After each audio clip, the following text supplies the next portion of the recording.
पीले दांत वाली बहू। रंजना कभी ब्रश नहीं करती थी। उसे कितनी बार उसके माँ बाप ने डांटा, लेकिन उसका कोई असर उस पर होता ही नहीं था, जिस कारण से उसके दांत पीले पीले हो जाते हैं। शादी के बाद अरे बहू, वैसे तो तुझ में कोई कमी नहीं है, पर तेरे दांत इतने पीले कैसे हैं बेटा? कैसे मतलब? कोई सर्जरी थोड़ी ना कराई है। वो तो क्या नाम, मैं ब्रश नहीं करती थी तो पीले हो गए। अब क्या करूं? आप कहें तो लाल करवा लूं या फिर काले? यार ये क्या है, क्यों माँ से लड़ रही हो? लड़ रही हूँ? अरे मैं लड़ रही हूँ या ये बोल रही है कि दांत पीले हैं, पीले। अरे तपस्या थोड़ी ना की है इन्हें पीले करने के लिए। बकायदा ब्रश नहीं किया है 20 साल तक, तब जाकर। छी, कैसी बात कर रही हो? ये उस वक्त तो पीले नहीं थे जब हम लोग तुम्हें देखने आए थे। अरे तब साफ करवा लिया होगा डेंटिस्ट के पास जाकर। अब देखो कैसे पीले पीले लग रहे हैं। रंजना सास की तरफ गुस्से से देखती है। फिर शुरू हो गई पीले पीले पीले। अरे पीले तो तब भी थे जब मेरे हाथ का रसगुल्ला उड़ा उड़ा कर खा रही थी और बोल रही थी, लड़की नहीं गुणों का खजाना दे रहे भाई साहब आप। खैर, अब वो लोग करते भी तो क्या करते, पीले दांत वाली बहू पल्ले पड़ी थी तो झेलना तो था ही। एक दिन कीर्तन में रंजना गाना गा रही थी। अरे कमला बहन, माँ का द्वार है, यहाँ तो सब शुद्ध होकर आते हैं, फिर अपनी बहू को ब्रश भी नहीं करवाती तुम।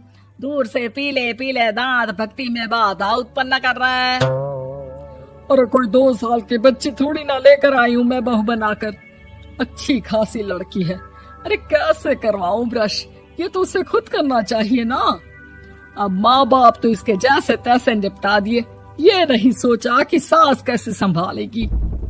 सास बहू को लेकर घर आ जाती है, लेकिन सोच लेती है कि अब इसे लेकर कहीं नहीं जाएगी।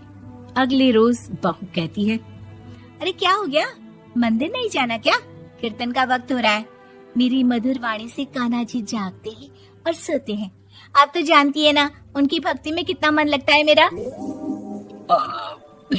वो क्या है ना, तबीयत ठीक नहीं लग रही है मेरी, आराम करूंगी मैं। तबीयत ठीक नहीं लग रही? अभी तो मिथुन के गाने पर नाच रही थी आप, और अब बोल रही है कि तबीयत ठीक नहीं लग रही। अरे भक्ति में मन लगा लो सासू माँ, ऊपर जाना है, क्या मुंह दिखाओगी आप? हाँ? सास को बहू की बात पर गुस्सा आ जाता है। मैं क्या मुंह दिखाऊंगी, इसकी चिंता तो ना कर, समझी? अपने मुंह की चिंता कर, जो ये पीले पीले दांत लेकर हर जगह पहुंच जाती है। पता है लोग कितना मजाक बनाते हैं। ना जी ना, मैं नहीं जाना कहीं तेरे साथ। तो ये बात है, कोई ना, मत जाओ, मैं अपने कमरे में ही बैठकर भक्ति कर लूंगी।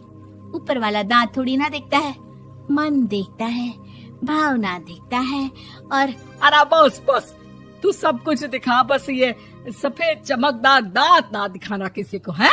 जा यहाँ से।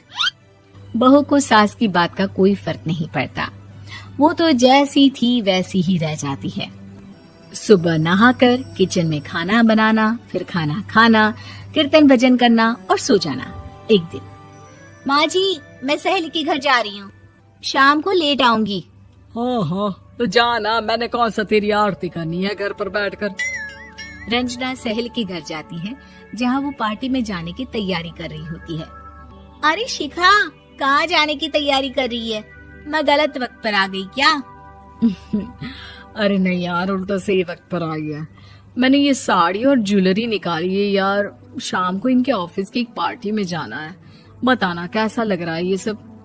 नहीं यार, इस ड्रेस के साथ तो वो वाली ज्वेलरी अच्छी लगेगी।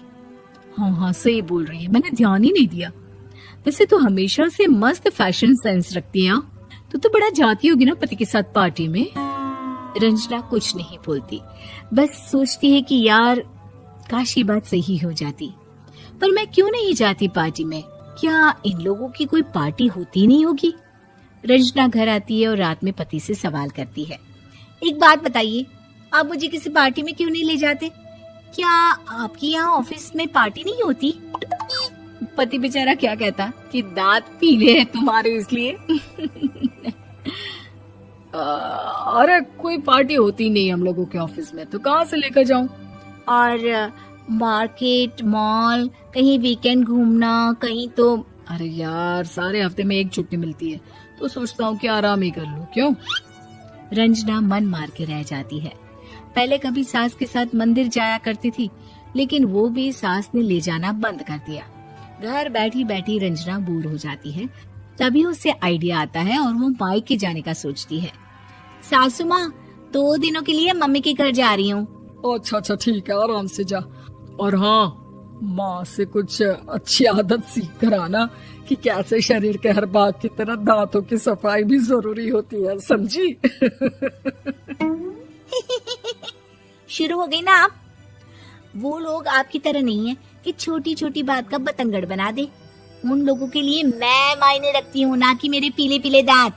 रंजना माँ को बिना बताए उन लोगों को सरप्राइज देती है, लेकिन जैसे ही वो दरवाजे पर पहुंचती है, अंदर देखती है कि घर वाले कहीं जा रहे होते हैं। अब माँ, काश रंजना दीदी के दांतों वाली प्रॉब्लम नहीं होती, तो वो भी हम लोगों के साथ चलती ना बुआ जी की बेटी की शादी में।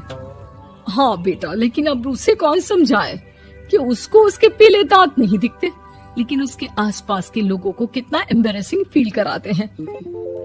मुझे तो कितनी बार उसके स्कूल की टीचर ने शिकायत की कि उसके साथ कोई लड़की बैठना भी नहीं चाहती, और ना ही कॉलेज में कोई उससे बात करना चाहता था। लेकिन पता नहीं क्यों उसे ये बात समझ में ही नहीं आती। कोई कमी नहीं है उस लड़की में, बस यही कि दांत पीले हैं। वो तो भला हो जीजा जी और उनकी माँ का, जो दीदी को जैसी है वैसे ही रखा हुआ है। रंजना को अपने घर वालों की बात सुनकर बहुत दुख होता है।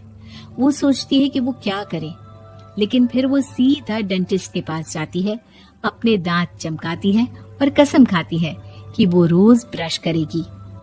अरे क्या हो गया? तुम तो 2 दिनों के लिए गई थी ना, पर कोई ना, अच्छा है, चलो आ गई तो। रंजना सास के सामने आकर खड़ी हो जाती है और पूरी स्माइल करती है, उसके चमकदार दांतों को दिखाती हुई। हैं? चले मंदिर।